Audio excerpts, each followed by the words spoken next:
దేశంలో 5 కొత్త రామ్సార్ సైట్లు. దేశంలో కొత్తగా 5 రామ్సార్ చిత్తడి నేలలుగా గుర్తింపు పొందాయి. వీటి చేరికతో దేశంలో రామ్సార్ చిత్తడి నేలల సంఖ్య 80కి చేరింది. అత్యధికంగా రామ్సార్ సైట్లు గల రాష్ట్రంగా తమిళనాడు కొనసాగుతుంది. అంతర్జాతీయ చిత్తడి నేలల దినోత్సవంగా ప్రతి ఏటా ఫిబ్రవరి 2ను జరుపుకుంటారు. దేశంలో కొత్తగా గుర్తింపు పొందిన రామ్సార్ సైట్లు: Karaivetti bird sanctuary Tamil Nadu, Longwood Shola reserve forest Tamil Nadu, Magadikere conservation reserve Tamil Nadu, Ankasamudra bird conservation reserve Karnataka, Aghanashini estuary Karnataka. Road ప్రమాదాల నివారణకు ఐఐటి జోధ్పూర్ సరికొత్త ఆవిష్కరణ. ఇంటర్నెట్ ఆఫ్ వెహికల్ నెట్వర్క్ ఆధారంగా వాహనాల మధ్య సమాచారాన్ని పంచుకునే సరికొత్త టెక్నాలజీని ఐఐటి జోధ్పూర్ పరిశోధకులు ఆవిష్కరించారు. భారత సైన్యంలోకి అత్యాధునిక MQ-9B డ్రోన్. భారత్కు అగ్రరాజ్యం అమెరికా శుభవార్త అందించింది. భారత్కు 31 MQ-9B సాయుధ డ్రోన్లను విక్రయించేందుకు బైడెన్ ప్రభుత్వం ఆమోదం తెలిపింది. దేశంలో 718 మంచు చిరుతలు.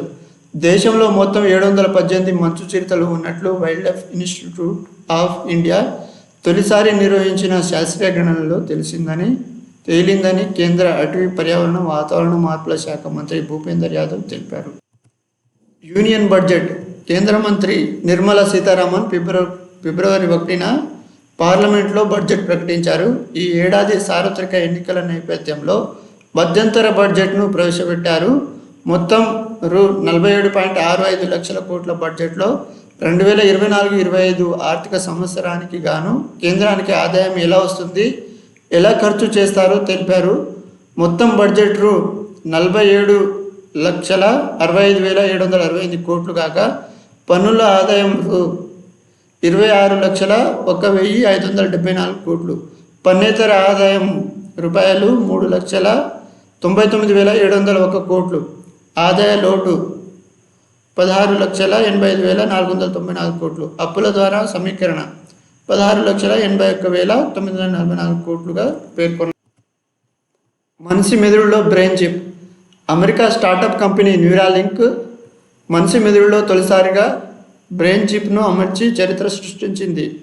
ఈ చిప్ ద్వారా మెదడుకు, కంప్యూటర్కు నేరుగా అనుసంధానం చేసే దిశగా ప్రయత్నాలు చేసింది.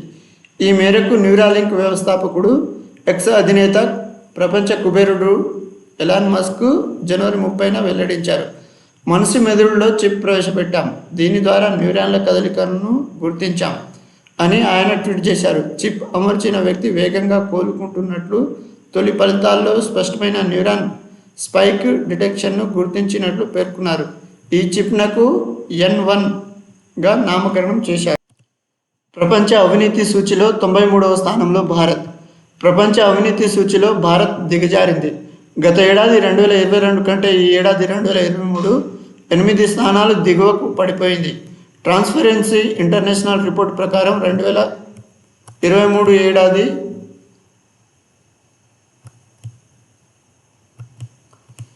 ఏడాదికి గాను మొత్తం 180 దేశాల్లో భారత్ 93వ స్థానంలో నిలిచింది. 2022లో భారత్ ర్యాంకు 85గా ఉంది. ప్రపంచంలోని వివిధ దేశాల్లో ప్రభుత్వ రంగం అవినీతి స్థాయిల ఆధారంగా బెర్లిన్ కేంద్రంగా పనిచేస్తున్న ట్రాన్స్పరెన్సీ ఇంటర్నేషనల్ ప్రతి ఏడాది ఈ నివేదికను రూపొందిస్తుంది. తాజాగా 2023కు సంబంధించిన నివేదికను వెల్లడించింది. అవినీతి స్థాయిని బట్టి దేశాలకు 0 నుంచి 100 వరకు స్కోర్ ఇస్తుంది. అత్యంత అవినీతి ఉన్న దేశానికి 0 స్కోరు, అవినీతి రహిత దేశానికి 100 స్కోర్ను కేటాయిస్తుంది. ఈ ఏడాది ట్రాన్స్పరెన్సీ ఇంటర్నేషనల్ భారత్కు 39 స్కోర్ ఇచ్చింది. దాంతో భారత్ 93వ ర్యాంకులో నిలిచింది. గత ఏడాది ఇండియా 40 స్కోర్తో 85వ ర్యాంకులో ఉంది. ఫిరాయింపుల నిరోధక చట్టం సమీక్షకు కమిటీ. ఫిరాయింపుల నిరోధక చట్టంపై సమీక్షకు మహారాష్ట్ర అసెంబ్లీ స్పీకర్ రాహుల్ నర్వేకర్ నేతృత్వంలో ఒక కమిటీని ఏర్పాటు చేస్తున్నట్లు లోక్సభ స్పీకర్ ఓం బిర్లా ప్రకటించారు. ఆల్ ఇండియా ప్రిసైడింగ్ అధికారుల 84వ వార్షిక సమావేశంలో ఆయన ఇటీవల దేశంలోని కొన్ని రాష్ట్రాలలో చోటు చేసుకున్న రాజకీయ పరిణామాలను ప్రస్తావించారు. రాజ్యాంగంలోని 10వ షెడ్యూల్లో పొందుపరిచిన ఫిరాయింపుల నిరోధక చట్టం ప్రకారం వివిధ పార్టీలకు చెందిన ప్రజాప్రతినిధులు వేరొక పార్టీలోకి చేరినా లేదా సొంత పార్టీ ఆదేశాలకు వ్యతిరేకంగా ఓటు వేసినా తమ పదవికి అనర్హులవుతారు. అయితే ఒక పార్టీకి చెందిన వారిలో 2/3 మంది మరో పార్టీలో విలీనమైతే వారిపై అనర్హత వేటు పడదు. 16వ ఆర్థిక సంఘం సభ్యుల నియామకం. 16వ ఆర్థిక సంఘం సభ్యులను కేంద్రం నియమించింది. 4 సభ్యులను ప్రభుత్వం నియమిస్తూ జనవరి 31న నోటిఫికేషన్ జారీ చేసింది. నీతి ఆయోగ్ మాజీ వైస్ చైర్మన్ అరవింద్ ఫనిగారియాను చైర్మన్గా నియమిస్తూ గతేడాది డిసెంబర్ 31న కమిషన్ను ఏర్పాటు చేసిన విషయం తెలిసిందే.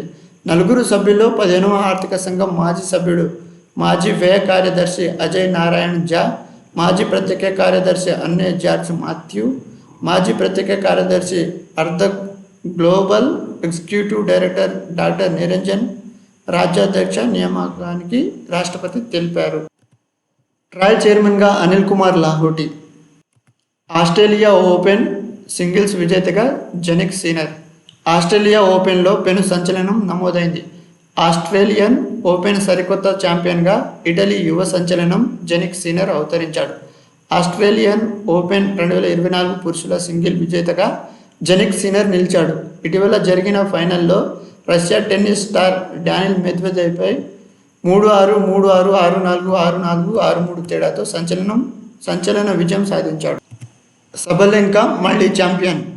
Belarus tennis star defending champion Sabalenka Australian open టైటిల్ను నిలబెట్టుకుంది. వరుసగా 2వ ఏడాది మహిళల సింగిల్స్లో ఆమె విజేతగా